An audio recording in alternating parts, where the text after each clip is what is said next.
Então, pessoal, aqui a gente vai ver mais alguns exemplos de exercícios que envolvem a ideia de curva de aquecimento e de resfriamento, tá? Para complementar o que a gente viu na outra aula, certo? Lembrando que esses exercícios, a base de resolução deles é a interpretação, tá?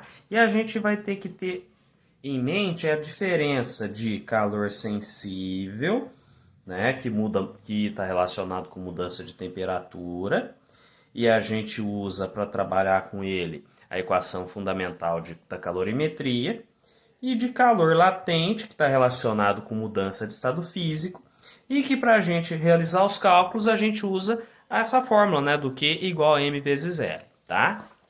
Então olha o primeiro exemplo aqui. O gráfico abaixo apresenta a curva de aquecimento de uma substância pura de massa 100 gramas, inicialmente no estado sólido. Tá? Então, uma informação importante que eu tenho que guardar, vou até anotar aqui, ó, é que a massa dela é de 100 gramas e ele está no estado sólido inicialmente. Tudo bem? Então, vamos analisar aqui a curva de aquecimento. Ó. Se ela está aqui no estado sólido, tá? Esse patamar, repara que ele saiu da temperatura de 10 graus Celsius até 50 graus Celsius. Então, eu tenho aquecimento nesta fase. E aqui eu tenho a quantidade de calor que ele recebe, tá? Bom, cheguei neste patamar aqui, ó, nesta parte aqui. Então, aqui eu tenho mudança de fase, mais especificamente de sólido para líquido, tá? E aqui durante a mudança de fase eu tenho uma mistura de líquido, que é a parte que já passou para o estado líquido, mais sólido, que é a parte que ainda não passou. Tudo bem? Repara que a partir daqui a temperatura volta a subir. Então, se eu tenho nova fase de aquecimento, nesta parte aqui, a substância está no estado líquido. Tudo bem? Repara que vai indo a temperatura subindo até a gente chegar neste ponto aqui a 150 graus Celsius. Patamar, temperatura constante, eu tenho novamente mudança de fase, mudança de estado, mais especificamente do estado líquido para o estado gasoso, tá? E enquanto eu tenho essa mudança de fase, eu tenho parte da substância no estado gasoso e outra parte no estado líquido, tá? Só depois que toda a substância mudou o estado físico é que eu volto a ter aumento de temperatura, que eu volto a ter novo aquecimento. E aqui a substância está apenas no estado gasoso. Tudo bem? Então, o item A me perguntou o seguinte, a temperatura de fusão, né? Temperatura de fusão. Agora eu tenho que ver quais são as mudanças de fase que eu estou tendo.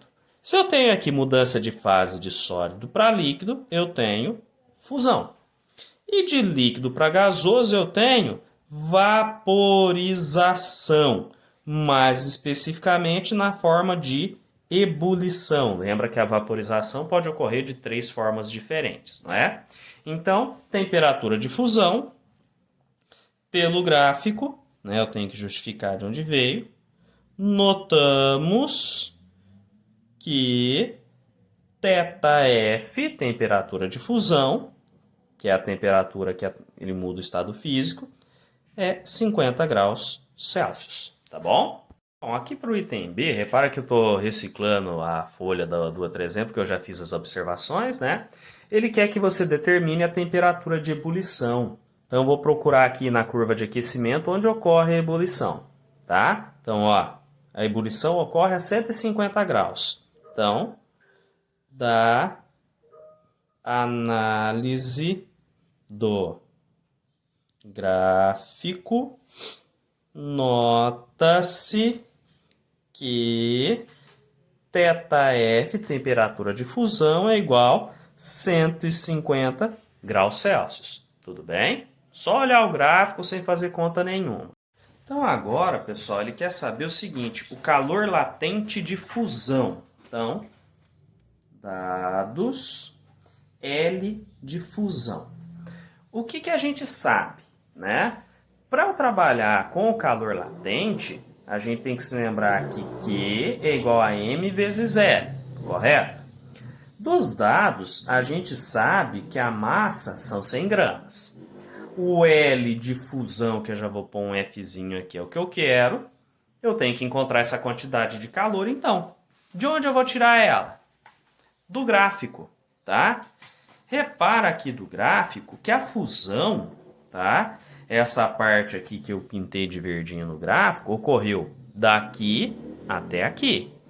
Lá no meu eixo horizontal, eu tenho a quantidade de calor que foi trocada. Repara que a quantidade de calor durante a fusão é essa aqui, ó.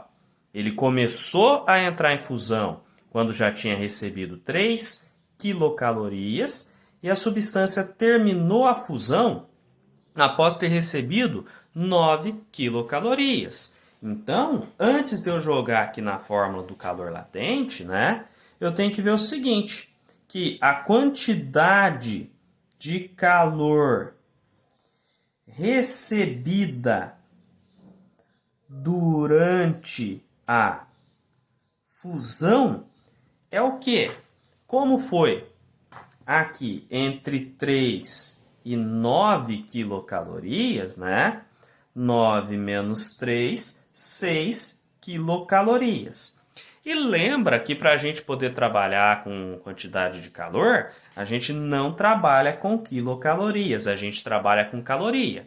Então, o que eu tenho que lembrar também? Que uma quilocaloria são 1000 calorias, certo? Então, a quantidade de calor que a substância recebeu para sofrer a fusão foi de 6.000 calorias. Tenho este valor aqui, 6.000 calorias. Eu venho e jogo lá na fórmula. Então, 6.000 calorias é igual a 100 L. L é igual. Este 100 que está acompanhando ele vai lá fazer companhia para os 6.000 usando a operação inversa, tá? Então, repara uma coisa, o 6.000 já estava lá na dele de boa. Quem vai amolar é o 100. Como o 100 está multiplicando, ele passa dividindo, certo?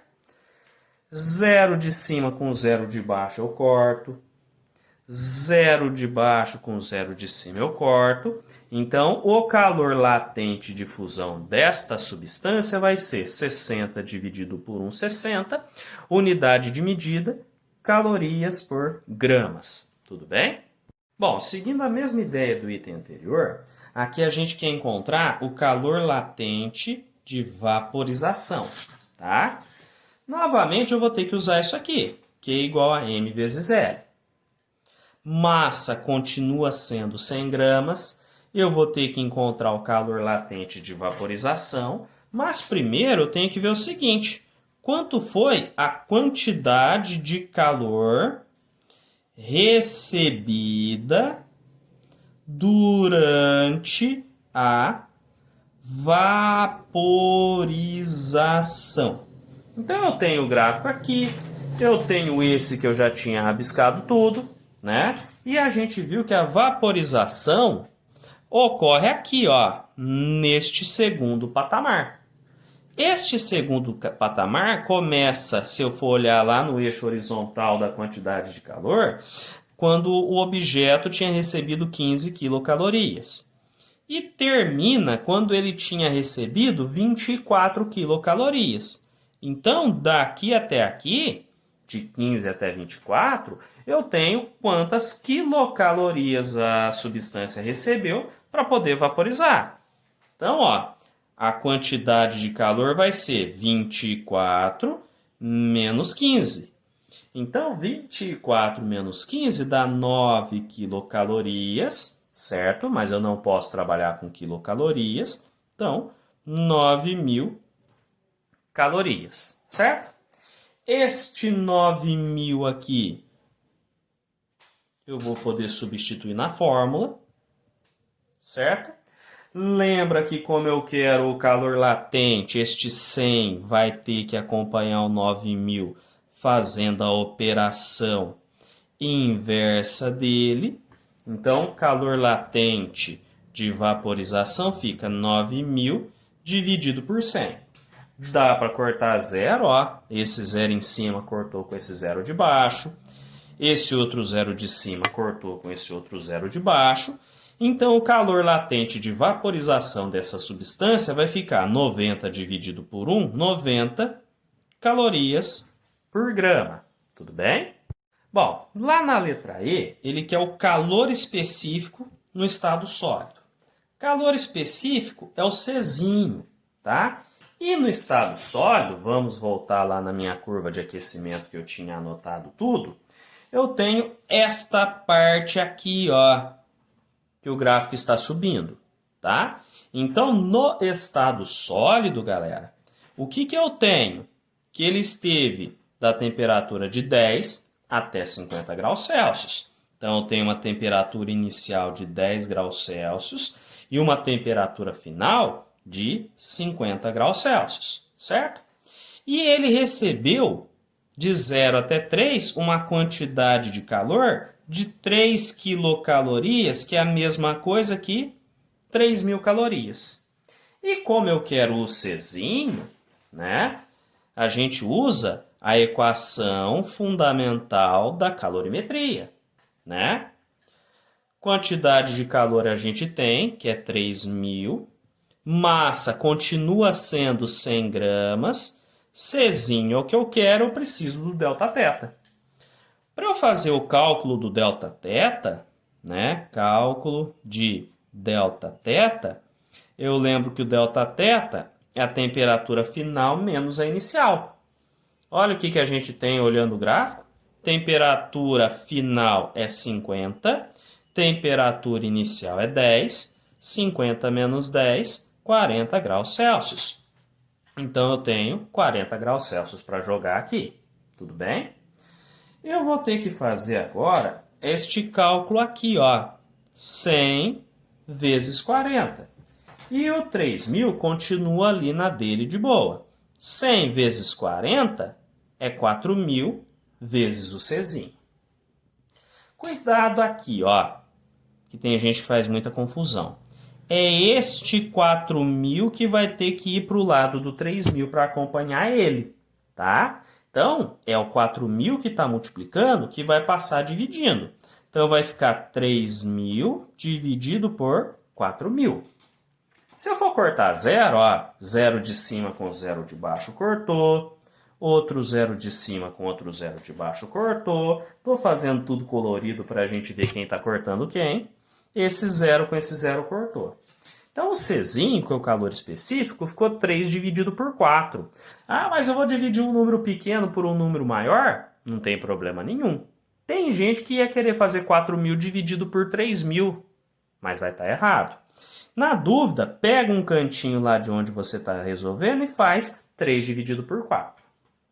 Na hora que eu ponho esse chapelão aqui, ó, 3 dividido por 4 não dá. Mas eu tenho que pôr alguém aqui na chave.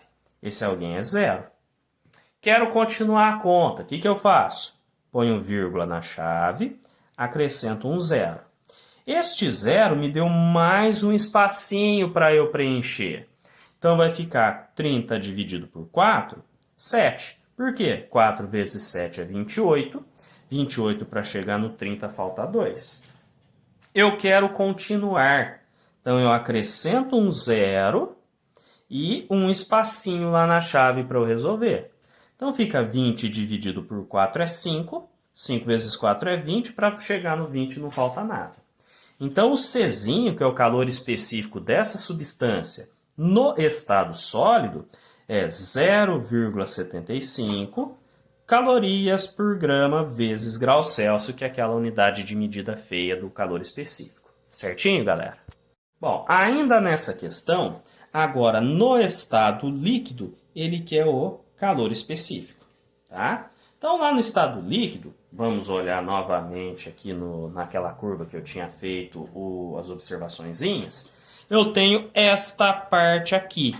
No estado líquido, galera, a substância esteve entre 50 e 150 graus Celsius, não é? Então, temperatura inicial 50 graus Celsius, temperatura final 100 graus Celsius. E eu tenho que ver o seguinte, quantas calorias que ele recebeu enquanto esteve lá no estado líquido. Lá no estado líquido, galera, ele recebeu entre 9 até 15 quilocalorias, né? Então, a quantidade de calor que ele recebeu vai ser 15 menos 9, certo? 15 menos 9 é 6 quilocalorias, que serão 6.000 calorias, certo? Como eu vou ter que utilizar a equação fundamental da calorimetria, né? O Q é igual a m vezes C vezes Δθ, eu já posso aproveitar e fazer aqui o cálculo do Δθ, cálculo separado. Eu tenho, aqui é 150, já estava pondo o resultado direto. Então, o Δθ é temperatura final menos a inicial. Δθ 150 menos 50, Δθ 100 graus Celsius, né? Daqui até aqui ocorreu um aumento de 100 graus Celsius enquanto ele estava no estado líquido, tá? Joga os valores na fórmula. 6.000 calorias é o que ele recebeu no estado líquido. Massa continua sendo 100 gramas, porque é a mesma substância. Calor específico agora é do estado sólido, tá? Vezes o Δθ, que é 100 gramas. 100 graus Celsius, perdão. Acerto esta parte fazendo 100 vezes 100, né? Então fica 6.000 é igual a 100 vezes 100, dá 10.000, vezes o Czinho. Czinho vai ficar. Lembra que é este 100.000 que vai passar lá para acompanhar os 6.000. Então, 6.000 já estava na dele de boa. E é esse 10.000 que vai passar dividindo. Certo? Aí eu vou cortando zero para ver até onde vai. Cortou parzinho de zero. Cortou outro parzinho de zero. Cortou mais um parzinho de zero. O calor específico ficou 6 décimos. Eu estou escrevendo aqui sem o punhado de zero para facilitar enxergar. 6 dividido por 10 é 0,6 calorias por grama vezes graus Celsius. Tudo bem, pessoal? Para finalizar esse exercício longo, mas que contempla tudo, né? Letra G.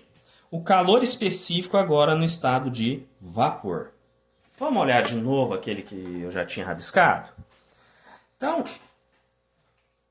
nesta parte do gráfico que ele está no estado gasoso, né? Que eu tenho vapor da substância. O que a gente percebe? Neste pedaço do gráfico, ele esteve no estado de vapor entre 150 e 200 graus Celsius. Então, temperatura inicial dele no estado de vapor 150 graus Celsius, temperatura final 200 graus Celsius. E a quantidade de calor que ele recebeu enquanto esteve no estado de vapor, se eu vou jogar aqui lá no eixo horizontal, vem aqui, ó, de 24 até 27 graus Celsius.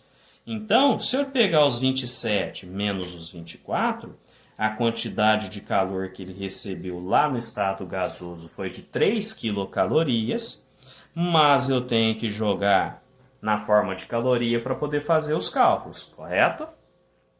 Bom, se eu quero calor específico, Q igual a m vezes C vezes Δθ. Calculando o Δθ, repara que a gente está repetindo o que já fez, só mudando o estado físico que está sendo analisado, né? Então, Δθ, temperatura final menos a inicial. Δθ é igual a temperatura final 200 graus Celsius, temperatura inicial 150 graus Celsius, então Δθ 50 graus Celsius, correto? Tenho todos os dados, substituo na fórmula. Quantidade de calor 3.000 calorias, massa continua sendo 100 gramas, calor específico é o que eu quero, Δθ 50, tá? Novamente, o que eu tenho que reparar? Para poder acertar essa parte, eu tenho que fazer 100 vezes 50. Então, o 3.000 continua lá na dele. 100 vezes 50 dá 5.000 vezes o Czinho, né? Eu lembro que quem acompanha a letra vai passar dividindo. Então, o Czinho vai ficar 3.000 dividido por 5.000. Sim, é o número maior que vai para baixo dividindo, né? O que dá para fazer é cortar parzinho de zero, ó. Zero de cima com zero de baixo cortou. Zero de cima com zero de baixo cortou. Zero de cima com zero de baixo cortou. Então, o Czinho fica 3 sobre 5. Lá no cantinho de onde eu estou resolvendo, eu monto 3 sobre 5. Passo o chapelão no 3. 3 dividido por 5 não dá, mas eu tenho que pôr alguém na chave. Esse alguém é o 0. E eu quero continuar a conta. Para continuar a conta, vírgula, acrescento um 0 e ganho um espacinho para continuar. 30 dividido por 5 é 6. 6 vezes 5 é 30, não sobra nada. Então, o Czinho vai ser 0,6 calorias por grama vezes grau Celsius, que é aquela unidade não bonita do calor específico. Tudo bem? Bom, segundo e último exemplo, dessa vez sem cálculo, a interpretação do exercício, né, do gráfico. Um cientista recebeu uma substância desconhecida no estado sólido para ser analisada. O gráfico abaixo representa o aquecimento de uma amostra dessa substância. Então, ó, se a substância está no estado sólido, aqui eu tenho então uma fase de aquecimento, certo? Chegou aqui nesta temperatura, eu tenho mudança de fase. Mudança de fase. Mais especificamente de sólido para líquido, não é? E eu lembro que a mudança de fase de sólido para líquido é a fusão, certo? Chegou neste ponto, a temperatura voltou a subir. Eu tenho nova fase de aquecimento. Como a substância acabou de passar pela fusão, nesta parte do gráfico eu tenho apenas substância no estado líquido, certo? Foi subindo a temperatura, repara que eu tenho temperatura e tempo agora nos eixos. Chegou neste ponto aqui, novo patamar, nova mudança de fase. Mais especificamente do líquido para o gasoso, tá? Como ocorre em temperatura constante, eu tenho aqui a ebulição. Tudo bem? Passou a ebulição, nova fase de aumento de temperatura, e aqui eu tenho apenas estado gasoso, tá certo? Ah, mas como que eu faço para resolver isso daqui? Eu vou analisando as alternativas e verificando o que está de acordo com o gráfico. Então, a letra A está falando para mim, duração da ebulição, 10 minutos. Então, cadê a ebulição? Daqui até aqui. A ebulição começou quando já tinha se passado 40 minutos do aquecimento e terminou em 60 minutos. Então, se eu fizer 60 menos 40, a ebulição durou 20 minutos e não 10. Elimina essa alternativa, certo?